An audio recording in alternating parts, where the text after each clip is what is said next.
নমস্কার বন্ধুরা, ঘুম থেকে উঠেই সবার প্রথমে আজকে চিকেনটাকে বার করে রাখছি ডিপ ফ্রিজ থেকে। চিকেন ফিশ দুটোই কিন্তু সেই শনিবারে আনা হয়েছে, তারপরে কিন্তু ডিপ ফ্রিজেই রাখা রয়েছিল।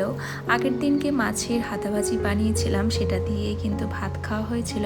আর আজকে কিন্তু ডিপ ফ্রিজ থেকে চিকেনটাকে সকালবেলায় উঠেই প্রথমে বার করে রাখলাম, কারণ প্রথমে বার করে রাখলে না যখন রান্না করব সেই টাইমে একদমই চিকেনটা নর্মাল হয়ে যাবে, আর আমার কিন্তু রান্না করতেও সুবিধা হবে। একেবারেই যেহেতু বরফ হয়ে রয়েছে, সেই জন্য কিন্তু বরফটা গলতে একটু টাইম লাগে। যতই ওই গরম জলের মধ্যে দিই না কেন, তার সত্ত্বেও কিন্তু অনেকটাই সময় লেগে যায়। তার জন্য কিন্তু খুব সকালবেলায় উঠেই যদি প্রথমেই চিকেনটা বার করে রাখি, তারপরে টুকিটাকি কাজগুলো সারতে থাকি, তাহলে কিন্তু সময়ে চিকেনটা ঠিকঠাকভাবে বরফটা গলে নর্মাল হয়ে যায়, আর তারপরে কিন্তু রান্না করাটাও সুবিধা হয়। যাই হোক, আজকে বানাবো দুপুরে যেহেতু চিকেন বিরিয়ানি, সেই জন্য কিন্তু একদিকে এদিকে বসিয়ে দিয়েছি ভাত, আর তার সাথে সাথে দুধ। আজকে কিন্তু খুব সকাল সকালে উঠে পড়েছিলাম, আর চিকেনটাকে বার করে রাখার পরেই যত জামা কাপড় ছিল আগের দিনের আর তার আগের দিনেরও, সব জামা কাপড়গুলো কেচে দিয়েছি। আর কেচে দিয়ে মেলা মাত্রই দেখছি চারিদিকটা কেমন মেঘলা মেঘলা ওয়েদার।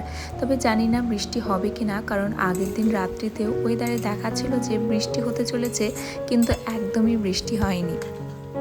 আর আজকে না ব্রেকফাস্টেও বানিয়েছিলাম অল্প করে একটু ম্যাগি, আর তার সাথে সাথে কিন্তু গরম গরম চা।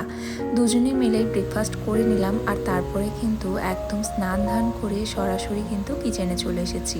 আর কিচেনে আসার পরেই বিরিয়ানিটা বানাতে শুরু করে দিয়েছি। এদিকে মশলাপাতি সমস্ত কিছু রেডি করে নিয়েছিলাম, আর ওদিকে কিন্তু পেঁয়াজ আর আলু দিয়ে বসিয়ে দিয়েছি। তার সাথে সাথে কিন্তু সমস্ত মশলা সবই রেডি করে দিয়েছি। আর চিকেনটাকে আজকে না একদমই লবণ হলুদ কিছুই মাখাবো না, ডাইরেক্ট কিন্তু এই যে পেঁয়াজটা হালকা মতো ভাজা হয়ে গেছে, আলুটাও বেশ ভালো মতোভাবেই সেদ্ধ হয়ে গেছে, এখন কিন্তু ডাইরেক্ট চিকেনটাকে দিয়ে দিচ্ছি। তারপরে কিন্তু চিকেনটা অল্প একটু কষিয়ে নেওয়ার পরেই বাকি মশলাপাতি দেবো। তো বন্ধুরা, আপনারা সবাই কেমন আছেন? আশা করছি সবাই খুব ভালো আছেন, আর আমরাও না ভীষণ ভালো আছি। একটু যদিও মন খারাপ আছে, এই যে কোয়ার্টার ছেড়ে ঘরে চলে যাব সেই কারণে কিন্তু একটু মন খারাপ আছে, আবার কিন্তু অনেকটাই আনন্দতেও রয়েছে, কারণ অনেক দিন পর বাড়ি যাব। আর বাড়িতে যেহেতু ছেলে রয়েছে এখন, মানে বাড়িতে নয়, মানে ছেলে যেহেতু রয়েছে, আর সবার কিন্তু একটা ওই আশা রয়েছে যে ছেলে বাড়ি আসবে, আর সবাই কিন্তু ওকে নিয়ে এখন বাড়ি গেলে সব থেকে বেশি এক্সাইটেড থাকে ওকে নিয়ে। সেই জন্য বাড়ি যাওয়ার জন্য একটা আনন্দও রয়েছে, আর তার সাথে সাথে এই যে একটা সাজানো গোছানো সংসার ভেঙে আবার কিন্তু বাড়ি চলে যাব, সেটার একটা কিন্তু আলাদা খারাপ লাগাও রয়েছে। এদিকে আমার বিরিয়ানিটাও কমপ্লিট হয়ে গেছে, আর আপনাদের সাথে সেইভাবে শেয়ার করতে পারলাম না বিরিয়ানি রান্না করাটা। ওই যে মোটামুটি একটু চিকেনটাকে বানিয়ে নিয়েছিলাম, সেইটুকু শেয়ার করেছিলাম। আর এখন কিন্তু দুজনে মিলে বিরিয়ানিটা খেয়ে নিলাম।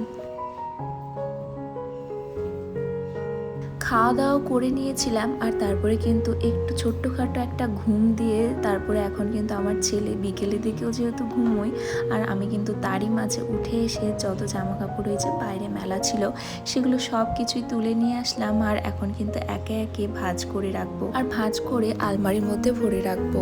তেমন বেশি জামা কাপড় এখন আর ইউজ করি না, মানে বেশিরভাগই জামা কাপড় বলতেই পারেন ওই যে ট্রাঙ্কগুলোর মধ্যে ভরে নিয়েছি।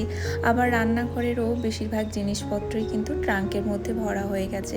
সেই জন্য কিন্তু ওই বেঁচে কুচে কয়েকটা জিনিসই হয়তো আপনারা আমাকে ডেলি ইউজ করতে দেখবেন। আবার এই যে ঘরের বিছানার চাদর টাদরও হয়তো একই দেখে দেখে আপনাদের অভ্যাস হয়ে যাবে, কারণ বেশিরভাগ জিনিসপত্রই কিন্তু ওই যে ট্রাঙ্কগুলোর মধ্যে ভরে নিয়েছি। এই জন্য কিন্তু প্রত্যেক দিনই এই মাত্র কয়েকটা জিনিস নিয়ে আমাদের ডেলি সংসার। আর সব থেকে বেশিরভাগ জিনিস রয়েছে আমার ছেলেরই, মানে ছোট বেবিরই কিন্তু সব থেকে বেশি জিনিসপত্র। এই জন্য কিন্তু ওরই জামা কাপড়ই একটা ব্যাগই হয়তো ওর জামা কাপড়ে লেগে যাবে, আর বাচ্চাদের জিনিসপত্রই কিন্তু সব থেকে বেশি হয়ে থাকে। আর বাচ্চার জিনিসেই কিন্তু আমার পুরো ব্যাগটাই ভরে যাবে এখন। এই জন্য কিন্তু একদমই আমার যে ডেলি ইউজের জিনিসপত্র সেইগুলো ছাড়া বেশিরভাগই কিন্তু ট্রাঙ্কের মধ্যে ভরে নিয়েছি।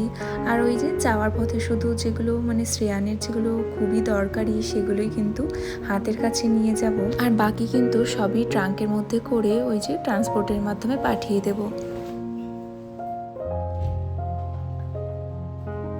জামা কাপড়গুলো এদিকে গুছিয়ে নিলাম আর এখন কিন্তু একে একে আলমারিতে ভরে রাখবো।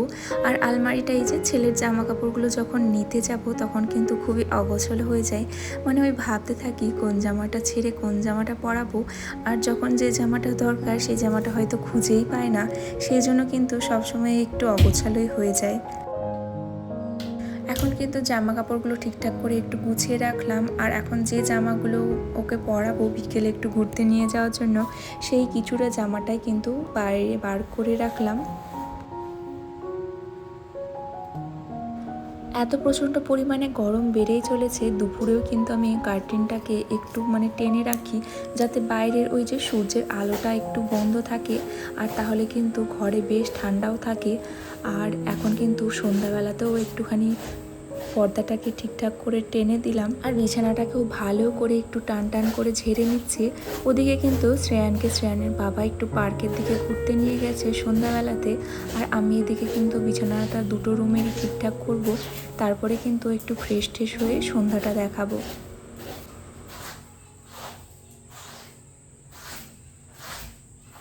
ওই রুমটা বিছানাটা ঠিকঠাক করে তারপরে কিন্তু এই যে রুমটার মধ্যে চলে এলাম, আর এই রুমের বিছানাটাও কিন্তু একটু টান টান করে ঝেড়ে রাখলাম। আর এত প্রচণ্ড পরিমাণে গরম লাগে, প্রচণ্ড পরিমাণে গরম বেড়েছে, যার জন্য কিন্তু এই যে চুলটাও কিন্তু আমার প্রচণ্ড বড় বড় হয়ে গেছে, আর পুরো মাথা ঘেমে যাচ্ছে, যার কারণে কিন্তু প্রচুর চুল উঠছে। আর তার মধ্যে এই যে ছোট ছেলে, তার উপরে কিন্তু চুলগুলো ধরে ধরে পুরো আমার সব চুলগুলোই যেন শেষ করে দিচ্ছে। একটু ফ্রেশ হয়ে নিলাম, আর এখন কিন্তু এই যে নতুন এই লিপস্টিকটা ইউজ করব। তো এই যে আগের দিনকে একটু বাজারে গিয়েছিলাম, সেখান থেকে কিন্তু এই নতুন লিপস্টিকটা নিয়ে এসেছিলাম। তো ঠিকঠাক হয়ে একটু ফ্রেশ হয়ে নিলাম, আর তারপরেই কিন্তু সন্ধ্যাও দিয়ে নিলাম। তো চলুন আজকের ভিডিওটা এইটুকুই রাখছি।